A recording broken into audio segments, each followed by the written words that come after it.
Welcome to Your Brand Amplified, the podcast where we interview marketers, publicists, and brands to learn their stories, what makes them tick, and tips and tricks that make a difference.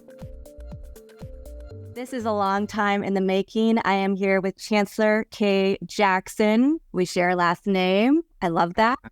Thank you so much for being here today to share your journey, your story to entrepreneurship. I appreciate you for having me, Anika. Blessings and balance to you. Blessings and balance to everyone that's tuning in right now. Big shout out to y'all. Y'all the real MVPs. So, man, appreciate y'all. So let's talk about it. I mean, what your first book, you didn't set out to be an author or an entrepreneur in this way necessarily. 14 Days in Beijing, tell us about the journey to get there. I want to tease it out a little bit so I'm not sharing all the goods. So I played football vast majority of my life. Played all throughout high school. Got the opportunity to play at the next level down in Florida at SES University, where I competed all 4 years there. I obtained my bachelor's degree in communication and media studies. So what we do right now is slick like my cup of tea. So well, I can tell that from your Instagram and all. And far. So of course, once football came to an end, I was really at a crossroad. A phase every athlete goes through once the game comes to an end is trying to figure out, okay, man, what's the next thing for me? You know what I'm saying? Who am I truly? You know what I'm saying? I got to re-identify myself. So I knew I needed to start somewhere, had no clue where, but I'm like, hey, man, it's got to start applying for jobs. We'll figure it out. You know what I'm saying? And I started applying for corporate positions, mainly my sales, marketing, management, that whole nine. And I'm letting interviews, talking about get flown out, put up in hotels, rent me cars out, the whole nine.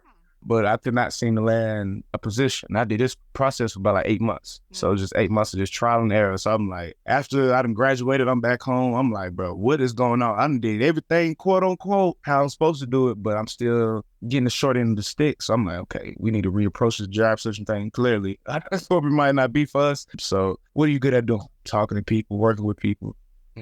That sounds like social work. So I should like do social work in the search engine and hit enter. But just with me taking that step back and just trying to think of something, different opportunities or just different fields I can go into, that's when I came across teaching English to kids in China. So I'm like, oh, damn, that sounds lit. You know what I'm saying? I've always been interested in China. And then I'm like, teaching. I never would imagine me teaching or running the classroom, especially being a former student athlete. You know what I'm saying? So I'm like, okay, that's going to be a 180. But, you know what I mean? I feel like I'm just reading a job description. I'm like, bro, I feel like this is how I've been applying all these jobs up to this. You can apply the discipline of being an athlete to the classroom, right? You know what I'm saying? So it's just show me the rope. I would take it and run with it. That's all I need. Somebody that's willing to just want to put their check on me. So, you know what I'm saying? So I applied, we interviewed, and the folks hit me back and said, yeah, we want to move forward with you as a candidate. So I'm damn.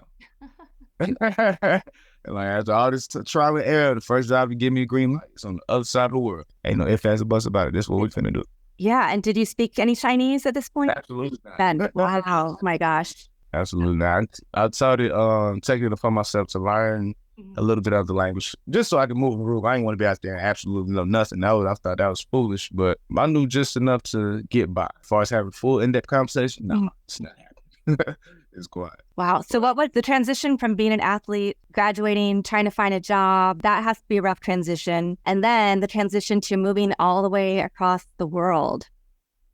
So I knew I was going to find something. I just knew I couldn't quit. The moment I give up, it's really over with. So you got to keep going. I've been in a similar position when I was trying to find a school to play football at. I wasn't highly recruited at a high school, so I got myself on the steps. And I was reaching out to a bunch of schools, applying to schools, reaching out to the coaches. I did the groundwork, and I made that happen. So I'm like, but I got told no a million times before I finally got a yes. You know what I'm saying? So I'm like, okay, we've been here before. This isn't nothing new. We're going to apply the same formula. We're going to keep putting ourselves out there until we catch something. You know what I'm saying? So when I finally caught something, it just happened to be on the other side of the world. I tapped in with everybody, all my family, close friends, and I got a great life from everybody. So I was like, okay, we're finna do this. I was already convinced. I was sold on it. As soon as they hit me with the offer, but I'm like, let me at least tap in, see what, get other people's opinions. Try something. Jump off the porch. But nah, it was lit, man. China was the best experience I've ever had. Like, I grew a lot, learned a lot, and it was just like a big adventure all in all, because this whole journey, you couldn't tell me I was going to be teaching. I still don't even know this is something I'm going to hang my hat up on when it's all said and done. I'm just finna try it out, see what it's, you know what I'm saying? Just see what this experience brings. I know my year, I got a contract that's supposed to last a year. I said at the end of this year, I'm going to be a completely different person. I don't tell what type of time I'm going to be on, especially after a year in China. So I'm like, I'm just excited to see who I am and where I'll be once I get to the end of that road or the end of that journey. Like, not anticipated on going the way that it did, but Right, right. and it was just everything. It was just a journey. You know what I'm saying? It's how it was supposed to go. Yeah. So you got over there, and then what was that like? Like, how long were you there before school started? Did you start teaching before everything else happened? Like, so I was a part of like a recruiting class. So it was like 28 of us that all came into China on the same date. okay. So they put us all up in a hotel for 2 weeks. And in those 2 weeks, we did our training, of course. And then we also had the apartment hunt for, you know what I'm saying, just places to live. So that was interesting because it's like, okay, now I got to find a place to live on the other side of the world. But they had real estate agents that they was partnering with that helped us, you know what I'm saying, with that. So the process was really smooth. You just got to take the time to go look at all these places, see which one you like, and you know what I'm saying, all of that. But we ended up finding an apartment on the east side of Beijing in Qingnan, that's the business district. So we was in the area where folks had a little bit of money. It's a nice little area too. And man, China was lit. Well, before the 2 weeks over, we moved into our apartment and then we started working in schools that we were assigned. Some of us was thrown straight into the fire with like 8 classes, you know what I'm saying? But me, I was blessed. My school, they walked me into it, like literally spoon fed me. Like, I was still co-teaching like 3 months, like halfway through. You know what I'm saying? The first 3 months, I'm still co-teaching. I'm not even running my own classes yet. So they really, really spoon fed me. And I was working with kids young as 3 years old all the way up to 14. Yeah, it was interesting. I'm like, well, these babies are something else. But yeah, teaching aspect was lit because I'm like, this is what I'm here to do. So I'm like, if I don't enjoy this going to dictate the whole experience. But it was lit. I worked for my school administrators. They were awesome. So I really enjoyed that component. And then everything outside of that was just icing on the cake. Just exploring Beijing, you know what I'm saying, what China has to offer. The people were extremely nice. You know what I'm saying? Nice. That's good. Good to hear. That's the best I've ever received, hands down. Like, they go above and beyond, out of their way, and they just good people. Honestly, I ain't really feel there were any ill will or malicious intent while I was out there. I never had any negative experience, for real, for real. If I did, it's probably like 1 or 2, you know what I'm saying? But I barely even remember them because the good outweighed the bad by a landslide, so I don't even really dwell on that. But yeah, man, China was lit. Best, I was just living my best life, you know what I'm saying? And then we get about 6 months in. Yeah. And everything goes left. What happened 6 months in that changed your life and your trajectory completely? Yeah, so I'm finna get ready to, it's a day off for me. I'm finna get ready to head to a team building event my company is hosting, and we was gonna be customizing our own Chinese fans. So I'm like, okay, that's gonna be a little vibe. Before I go, I'm a pregame. So I'm in my apartment drinking some Chinese wine coolers. I'm smoking some cannabis at my little silver pipe. I get done, get dressed, make sure I get everything before I get ready to walk at the door. I hear a knock. And guests aren't unfamiliar, so I'm curious to see who it is. Go look to the people, and that's the 3 officers from the Beijing police. I instantly got spooked, like, boy, what they doing here? So scramble, put everything up, open the door. They walk in.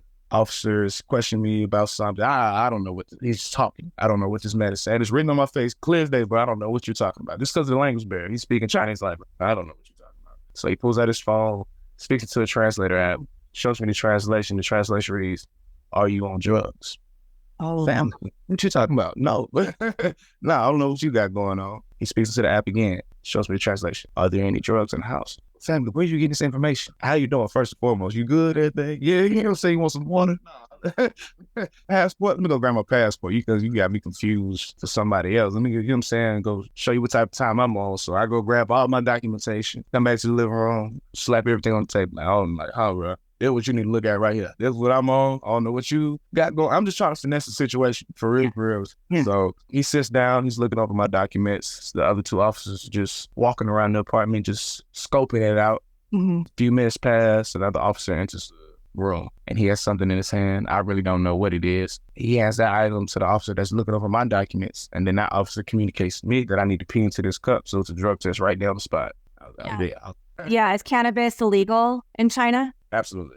Okay, you were able to get it, obviously. I mean, obviously. But so somebody in the building said something, smelled it or something like that? Or It's like, still a mystery to this. It's still a mystery to this day. I get asked that all the time. I'm like, I don't know, bro, because this wasn't my first time smoking. I was smoking this. I've been high the whole time I've been in China up until this point. So it's like we got our system and how we go about doing it. So what was the straw that broke the camel's back this time? I have no clue. You know what I'm saying? But that's all like, whatever, it don't even matter. It's happening. It could have easily been prevented if I had dabbled with it to begin with. So the fact that things have hit the fan and here we are, shit, I got to hold myself accountable. Wow. It is what it is at this point. You know what I'm saying? So you had to take a drug test? Oh yeah, I peed into that cup. I gave that cup back to them. He said that cup on that tape, they huddled around it. A few seconds later, they just started looking at each other and grinning. I said, oh, shit, it's over with. It's been over with, but I'm like, it's really over with now. So, and out of nowhere, and now it's like 8 officers in the department. I don't even know where these folks came. They ransacking the place. One officer that's in there, he speaks English fluently, so now he's questioning me about failing the drug test. When's the last time I smoked? If I had any more. You know what I'm saying? That whole nine. So, of course, it's the fog of war. Heat of the moment. I'm pissing down my leg, trying to keep my composure at the same time. So every question is always posed to me. The first thing that comes to my head, I'm just burning out answers. I didn't really think about it too much. And it got to a point within the interrogation where I was catching myself in my own lie. So I'm like, he more than likely catch me in the same lie. But I'm from Atlanta. You live by the finesse, you die by the finesse. So I'm going to sit here and finesse until I can't no more. And once he realized that I wasn't going to give him anything that he could work with, that's when he just broke it to me like, hey, man, the shrink is up, you caught red-handed. You know what I'm saying? We know what's going on. So I'm like, as soon as he made that clear, it's like, of course, all the chills just ran through my body. I'm like, damn, it's over with. I finally, I'm just hanging on hope that I don't get caught with the rest that I got. But I'm like, once they discovered that, I'm like, oh yeah, it's over with. Now it's like a flood of relief almost. Cause it's like, okay, I ain't got to sit here and hope that y'all ain't coming across the rest of the stats. Like, I'm caught red-handed. It's like, shit, it is what it is now. I'm like, yep. They want me to show them. I get up to show them. They confiscate everything, throw the cuffs on me, escort me out of the building, and send me down in the police van. And now I'm just in disbelief. For real. But I'm still high. Mind you, I'm like, can't leave happening right now. I have no clue what's going to play out, how this thing's going to play out, and nobody knows this is happening. So just sit tight, though. You're going to figure out soon enough. So get to one precinct. We're there briefly for 20 minutes? I don't even know. We weren't even there long. Then we get back up and we get back in the van. So I'm like, okay, but where we going now? You know what I'm saying? Mm-hmm. We ride it. We arrive at another precinct. This one's a little bigger. It has holding cells in it. So walk me in there, change my clothes, and throw me in a holding cell with about 8, 9 other Chinese dudes. Do they let you make a phone call at this point? Do you have numbers? I don't know what's going on. I have no clue what's going to take place. These folks, they say jump. I say how high. I just got caught with cannabis in a communist country. I'm a person of color with locks. I'm going to keep my mouth closed. I ain't got nothing unless directly spoken to. Yeah. That's when I respond. Aside that, my mouth closed. I ain't got nothing to say to these folks. No cap. So they come get me from the holding cell. That's about 20 minutes. And then they start escorting me through the precinct. I followed them down some steps. Now we in the lower level of this precinct. It's all white hallways, bunch of doors. I'm like, okay. Walking down the hallway, we enter a room. It's all white room, and in the room is a table, like a regular table, somebody in chairs, somebody sit at. Across from the table and chairs is this all metal chair that looks like an electric chair. And then it's a camera sitting on a tripod capturing the whole room. Wow. So they walk me over to the chair and they open it and they looking at me. And I'm looking back at them. I look at the chair, look back at them, look at the chair again. Look back at them like, y'all really want me to sit down in this type of chair? And they looking at me with a straight face like, hell yeah. So I sat out. I sat out. And they locked my shins, thighs, waist, chest, arms, all in one place. The only part of my body I could move is my head. So I did my whole interrogation locked into this chair, just like this here. But it was plenty of time to come up with a good story to finesse them. I'm like, I know I'm going to have to give a statement eventually. So let me start coming up with what I'm going to say. So I gave them my fabricated story. I assumed they bought it because they brought the transcription over for me to read after we were done. But mind you, it's all written in Mandarin. So I have no clue what this thing says. But they told me to sign it. I sign it. They say thumbprint it. I thumbprint it. And they release me from the chair. So we go upstairs, do my mug shot, handprint, and they throw me back in the holding cell. Now my high is finally coming down after all this time. And I'm just reflecting on the entire day, from the apartment to the interrogation, what I could have did better, what I could have said better, just how I could have just handled the situation better regardless. But it's like I was damned either way. Rather if I had more weed on me or not, Me failing that drug test, I was gonna end up in the same predicament. So it really ain't even matter. So hours and hours are passing. There's a window in the cell. Every time I look up, I'm fading in out of consciousness. So every time I wake up, because I'm handcuffed still too, so I'm trying to sleep. You know what I'm saying? Handcuffed. But every time I wake up, I look at the window, the sun's straight more and more into still darkness. So I'm like, okay, the day's over with. And they come get me from out of the cell, walk me to the lobby, bring my bag of clothes, tell me to get dressed. So I'm like, okay, it's been number the word. Well, I'm waiting for the next set of orders. They had me follow them through a door that's behind the front desk in the lobby. So enter through this door, and now we in the hallway. At the end of the hall, it's a small room crowded with officers. Can't really tell what type of room this is, but hey, I was gonna find out soon enough. So we enter the room. I can only assume that this is some form of evidence room, just because I see evidence bags everywhere, no sense of organization, structure. It's just hoarded. Like, you know what I'm saying? It's like, damn. But in the middle of the room is a table, and in the center of the table is everything else confiscated from my apartment. Okay. So the officer sits down, he starts to weigh the weed right up in front of me. Now, this is what things get interesting in the book, because one, as a reader, you're curious to know how much does he actually have on him. Two, when have you ever heard or seen law enforcement weigh whatever they just confiscated from you right in front of you? You know what I'm saying? So I'm like, damn, that's interesting. I ain't never seen or heard nothing like that. But three, as you can tell, I really don't know what's going on or what's going to take place next. I learn as I go. This is the entire book. It's a whole mystery. I'm here to tell y'all I did 14 days. You just get to the end, they just finally call your name and go. So with that being said, me not receiving, again, of course, a language barrier too, me not receiving no information on how this thing will play out, that would drive anybody insane. But me, I just handled it like a champ. But my ancestors, my guardian angels, whatever you want to refer to them as, they sent me a lot of signs and messages throughout this process, letting me know how long I was going to be here, how my release was going to be, and you know what I'm saying, that whole nine. So this was the very first sign I received, and the only live in action sign I received. So the officer weighs up the cannabis, and it told us out to be 1.4 grams. Now, for those that partake in cannabis or ever partook in cannabis, you know 1.4 grams isn't a lot.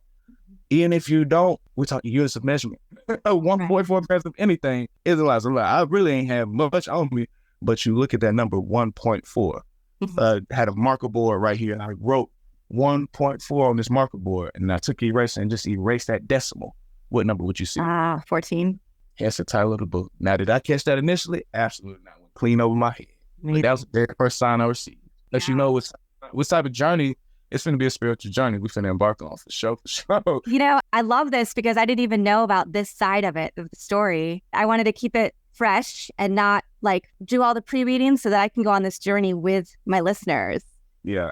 So that's amazing. So you really had this, it sounds like the spiritual aspect really helped you stay calm and realize that everything was going to end up okay. Because like you said, most people in this situation, you're in a foreign country, you don't speak the language, you have no idea what's going on. I don't know what I would do. Oh, me, yeah. But when we was in the first precinct and I was sitting there, I was just like, I had this whole conversation with myself. I was like, I can't believe this is happening. You know what I'm saying? This is wild. But I got to hold myself accountable. I have to hold myself accountable. I feel like that's another component that people lack, accountability. I also feel like me holding myself accountable, that's why my situation played the way it did, because it could have been far worse. So like it definitely played a role. But I was like, I know I'm going to be good. I felt it deep in myself. I said, but we're going to be good when it's all said and done. Now, I don't know what we're going to have to go through, but when it's all said and done, you still going to be you. Amazing. Your mental still going to be intact. Your spirit going to be stronger than ever. So with that being said, take note of every minor detail, because this is going to be a great story to tell once you're out of this predicament. And most importantly, boy, enjoy this high one last time, because we don't know what's going to happen. No cat, this is exactly what I told myself. So after you send it way up the weed, they put everything on paper, had me sign it, thumbprint it, pack everything up, and we get back in the van. He cranked the car up. I look at the radio. It's like 1 o'clock in the morning. I'm like, boy, these folks arrested me at like before 11 a.m. It was like, I've been in custody all day. Ain't ate, drunk, none of that. Yeah, and nobody knows where you are. People are expecting you at this event. They have no idea. Wow. I'm like, there's no way they're not taking me home. I'm like, I work with y'all, give y'all this statement, all. You know what I'm saying? I'm like, ain't no way they're not going to take me home now. So we riding. About 30, 40 minutes pass. We arrive at a facility detailed with tall walls and barbed wire. I was like, oh, yeah, we just getting started. Just getting started. So go in, go to the nurse, do a quick physical, take me to another room to give me my official uniform to put on, which was nothing but a jacket, some pants, some blue sandals. They gave me a plastic bowl and a plastic spoon. Threw the rest, like my personal items, threw it in the bag, threw it in the storage unit. And it took me upstairs to the second floor to where the men are housed. By the time we got done with all that, it's like 4 o'clock. So we walking down the cell. I'm walking down the hall. We stop at cell 209. And the CO starts to open the door. And as soon as the door opens, the setup of the cell instantly throws my sight. Immediately, I see our beds, wooden bunks, like just wooden planks in a row, all attached to each other in a straight line, starting probably from about 2 to 3 feet. Once you take 2-3 big steps into the cell, that's where they start and they stretch all the way to the back. The cell ain't nothing but a big rectangle. I say about 15 yards in length, 10 yards in width. On top of the wooden bunks, I describe it looks like a slumber party. It's a bunch of men just huddled up on there. So I look at it then, I'm like, boy, what's going on here? There, you know what I'm saying? But weirdly enough, across from the slumber party are 2 Chinese inmates, wide awake, standing up against the wall, watching them sleep.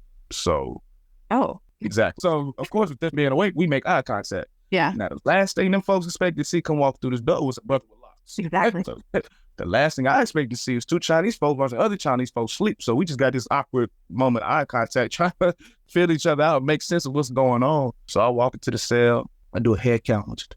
Including me, it's 15 of us in this cell. I count the beds, 9 in total. I'm like, well, it makes sense why I look like a slumber party then. To the left, it's the bathroom. It's its own room, but all the walls are made of glass. So everybody can see inside. You got a sink, a squat toilet, so a hole in the ground, pretty much you got to squat over. And the shower ain't one number, the water hose with a shower head duct tape to it. Got black mold coating the walls, gnats and stuff flying around. So it's not the most sanitary place, to say the least. I approached the slumber party trying to find a spot to lie down. And one of the inmates wakes 2 people up to make room for me. And they do. And they had me set my bowl and my spoon in the cubby up underneath the bunks. And I lay down between these 2 Chinese men with my hands on my chest like this here. And I'm staring at the bright light on the ceiling. And that's when reality fully kicked in. Yeah, sure. So I want to jump to, because I want to save your story so people read everything. Right? So you eventually get out. And what happens next? Are you kicked out of teaching? Are you immediately have to leave the country? What does that look like? Yeah, so they called me to go take me back downstairs, give me my clothes, I get dressed, had me sign a bunch of more paperwork that I can't read. We get back in the van. They take me straight to my apartments, pack up the rest of my stuff, and then took me straight to the airport where I was deported from the country. Yeah, they got me up out of there. And your family hasn't heard from you. Nobody knows what's going on. I wasn't able to make contact with anybody till day 7. Okay. So I was in there a whole week before I was even able to contact anybody. But it was still brief. It wasn't like I was able to just sit up there on the phone and chop it up nah. You know what I'm saying? It's a brief conversation. And that was the only contact I had. They said that was, you know what I'm saying, for 2 minutes. That was the only contact I had until, you know what I'm saying, once of course I was released, then I was, you know what I'm saying, able to tap in with everybody. But came back to America and I'm like, bro, this has been a hell of a 2 weeks. It's like, what? It's been a hell of 2 weeks. Nobody knows. A lot of people ain't even know I was in China. You know what I'm saying? Folks that didn't know I was in China. I ain't even tell them I was back. I'm like, if I see you, do you know I'm back? So it was like, by the time I caught up with everybody, I thought, damn, it's been a year already, but everything flew by that. I'm like, I'm like, folks don't even know. I have no clue what's, you know what I'm saying, transpired. But really, I was just like, okay, I'm going to bounce back from this. You know what I'm saying? I fell flat on my face and took this L, but adversity introduced a man to himself. So it's like, okay, trial of the mind, the test, the resolve of the soul. It's like, I got my foot in the door with education. I got background and experience in that. And not just any type of experience. I got experience working on the other side of the world. So I'm like, it's going to keep opening up opportunities for sure. You know what I'm saying? So we can keep our foot on this gas from now till we figure something else out. I started coaching football that summer, 2019. So that's when I started writing 14 Days in Beijing that summer as well. And that was inspired by one of my friends I grew up with, DeMarco Reddins. He was a published author before we graduated high school in 2014. So he was like, hey, bro, you ain't think about writing a book about the span? I was like, boy, that's a good ass idea. I don't even know where to start, but that's a great idea. He took my phone, went to my notes, and left me a 5-layer outline. So I just started filling it in. And with me doing that, I caught a flow for how I wanted to tell the story. So I moved it to Google Docs so I could type it up. 4 months later, the story was written. Spent the next 6 months just getting it ready for publishing. So on April 4th, 2019, and that's the day I was arrested in China. On April 4th, 2020, the anniversary date, I released the very first version of 14 Days in Beijing, and I was ranked the #1 new bestseller in 3 different genres. So how did that change your life? it was crazy. Like, I knew it was going to be a great story. I knew it was going to do well. I didn't think it was going to go that crazy though, but it was definitely empowering because before I was like, bro, I had no clue. I'm like, we rewind a year ago, you know what I'm saying? I'm in China, like, teaching and stuff, but it's like, this is nothing that I'm finna hang my hat up on. You know what I'm saying? Couldn't tell me I was going to be doing this, so you couldn't tell me I was going to write no book either. You know what I'm saying? So it's like, man, when football came to the end, I was like, damn, what's next? What I'm going to do? Da-da-da-da-da-da-da-da. I'm trying to figure out. It took all of that. You know what I'm saying? Going to China, getting locked up, right? Book going crazy. It took all of that. You know what I'm saying? And me, what I'm doing now with the publishing thing, it's been a whole journey just for me to figure out. Yeah. Now, truly, what I'm supposed to be doing, what's my purpose, what I'm passionate about, all of that. Yeah, and also the fact that you were coaching football, and then when you released the book, the pandemic had just started. I went to Atlanta to do some COVID testing stuff with a client so I know Atlanta was a little different than a lot of for sure. in California, so it was a little more open than it was here, but it still had to change things. And I think after everything you experienced and then seeing how successful you could be sharing your story, that had to really give you time to reflect, like you said, and think about, what is my purpose? What is my passion? What am I here to do? For sure. Yeah. And now you have a series of books. Yeah. So coach people, right? So tell us about this next phase. Like, you had so much success. I think I've seen you were on the bestseller list over 15 times on Amazon for this first book. And now you have a series. How did you decide then to start helping other people tell their stories? I think I stepped up to this plate to bat and I knocked that thing clean at the park. This is my first time swinging the bat. I stepped up there and I knocked that thing clean at the park. And again and again. So it's like, okay, it was people just seeing it. You got to really just show people, just got to see it. You know what I'm saying? Folks don't think it's real until they see it for themselves. Yeah. So people just seeing me have success, and they've had aspirations to becoming a published author since they was kids. This is just the idea that was posed to me, and I just took it and ran with it. So it's like, man, bro, I always had an idea. I always wanted to write a book. You know what I'm saying? I got this concept for a book. You know what I'm saying? I already wrote this book. You know what I'm saying? I don't even know how to go about publishing. Like, people was coming to me left and right, and I'm willing to work with people because my partner did the same thing for me. Hey, you should write a book about it. He even took it further, helped me edit it and all of that. He helped me through the whole process. And my thing went crazy. So I'm like, I'm just going to return the favor to whoever else that has the same goal. But I was working with plenty of people. I didn't find nobody that actually started it and finished until 2021. Met a dude named Anthony McKinney. Me and him were both guests on a podcast show. And of course, I'm talking about my book. You know what I'm saying? Same spit I just did with y'all. So he's like, hey, bro, I always, you know what I'm saying? I got this idea for a book. Been wanting to write it. I just don't know how to go about doing it. I'm like, bro, let's tap in. We can make it, you know what I'm saying? I can show you the ropes. Or at least give you my system and we can make this thing happen. So we started from the very beginning, helped him create an outline. He, you know what I'm saying, wrote it up, you know what I'm saying? He had his own process how he wanted to go about writing it. He wanted to physically handwrite it first and then go back and type it all up. So I'm like, you don't have to do that. That's what you feel most comfortable doing. By all means, let's do it. Just if this gonna have to get it on paper and get it written, for sure. You know what I'm saying? So just the whole process from the outline to editing it, getting the cover, book description, all the whole nine, setting it up. And we published this book through my publishing company in October 2022. And he was ranked the #1 new bestseller in 2 different genres. So right then and there, that let me know, okay, motherfucker, you know what you're talking about a little bit. One. And then two is like, man, cuz trusted the process. He did everything I told him to do, followed every step. He didn't try to take no shortcuts. And he's receiving the same success. Exactly. So you started, it wasn't just you. It wasn't just a one and done. Like, you can replicate it with other people. Tell us about the publishing company. What is the name of the company? What was it inspired from? The company is called Corlay Publications, LLC. Corlay is my middle name. It means the bare essence, you know what I'm saying, the core. So at Corlay Publications, we thrive ourselves and bring it back, you know, just being the bare essence of entertainment. And we're bringing it back to how people really entertain themselves. Back in the day, with no TVs, no phones. Back in the day, with no technology, how did people entertain themselves? They sat around and they told what? Stories. Exactly. So we just bring back the core writing, the K-O-R-E, core writing, you know what I'm saying? Just truly self-expression, however you want to express yourself. So after doing it with Anthony, that's where I was like, okay, let me try to put this thing together officially, you know what I'm saying, and offer it as a service. Yeah, I've been marketing it since his success. So now I'm up to like 3 or 4 other authors I'm working with now. I got some sci-fis coming soon, more romances, self-help books. There's a lot of different books that I'm got my hands on that I'm working with, either editing or they publishing it through me. So I'm excited to see how, you know what I'm saying, how we just continue to grow for real. And they all independent authors. Like, you can publish your book through me, but you gonna own your work, charge us all your royalties, but I'm just here to show you the ropes on how to, you know what I'm saying, just to publish it. Yeah. And if, you know what I'm saying, we get success, we're gonna get success for sure. But as far as just how to publish, that's my job. You know what I'm saying? I don't want nothing to do with your earnings and none of that. You know what I'm saying? So we just a company full of independent authors to show up and stuff. So I'm like, I feel like it's just different. Ain't nobody do. I'm like, it is probably some people out here doing what I'm doing, but for sure, made the best man win. Yeah, definitely. Well, and I think everybody has a story, but so many people don't know how to share it or all the steps. So you are able to show people how to go through that whole process, how to get published and how to make money on it, and publicity and all the other things, right, that come with it. So where do you see yourself going next? Continuing to grow the company. I definitely feel like Collect Publications LLC will be a household publishing company in the future. Sure, publish a lot of books. You know what I'm saying? Probably discover some of the next generation's great storytellers, for real, for real. That's why I see it being publishing, and not only just books.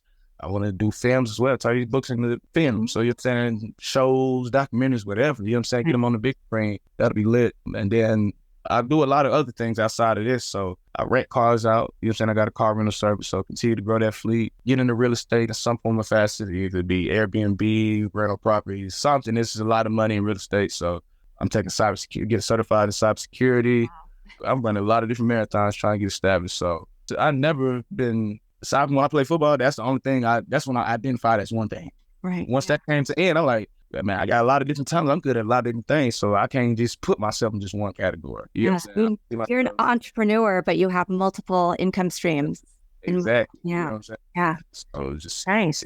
Doing a whole bunch traveling. I feel like hosting retreats, that would be hard too. Documenting that and just content creating as well. That's the age we in right now, content. So all about content. Internet has empowered us all. This thing is as big as you want to make and go as far as you want to take it. That's solely dependent upon you. I love that. No cap. Yeah. Well, I was just going to ask you if you have a favorite quote or mantra or words that you live by. What you said is a really good one, but I'm sure you have more. Yeah. It's by Nipsey Hussle. For y'all that don't know who Nipsey Hussle was, mogul, you know what I'm saying, entrepreneur, music artist, just a jack of all trades, man. Y'all can look him up, but he's from South Central LA. He's a Rolling 60s Crip gang member, but been around the world and started in one place. And his message is long-winded, running through this life like it was mine. Never settling, but setting every goal high. 1,000 burpees on the path to my own destruction or success. But what is a mistake without the lesson? You see, the best teacher in life is your own experience. And none of us know who we are until we fail. Amazing. They say every person is defined by their reaction to any given situation. Mm-hmm.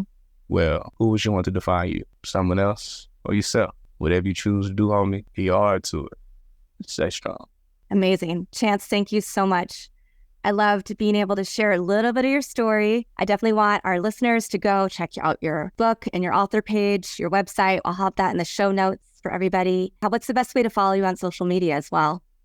I'm on pretty much all social medias now. Just Google Chancellor K Jackson. Google my name. Everything you need will pop up, from my social media accounts, my websites, my books, other interviews I've done. You know what I'm saying? That's all you need right there. Well, I appreciate you sharing your journey. I know it hasn't been easy, but I love how exuberant you are, how optimistic, and how you didn't let anything dim your light. You only let it make who you are now and what you're going to achieve even bigger and brighter. So keep it up, please. I appreciate it. I appreciate you for having me. Big shout out to everybody that tuned in and stay tuned in for the whole episode. You were, hey, I told you from the beginning, you're a real one. I told you. So appreciate it. And thank you to my listeners for another episode of Your Brand Amplified. I'll be back again in a few days with another amazing expert story. In the meantime, definitely check out some of the resources from Chance. I'll have them in the show notes so you can check out. He's done more than one book. If you're interested in being an author, you can check that out on his website as well. Want more? Check out amplifywithannika.com or follow me on socials at amplifywithannika.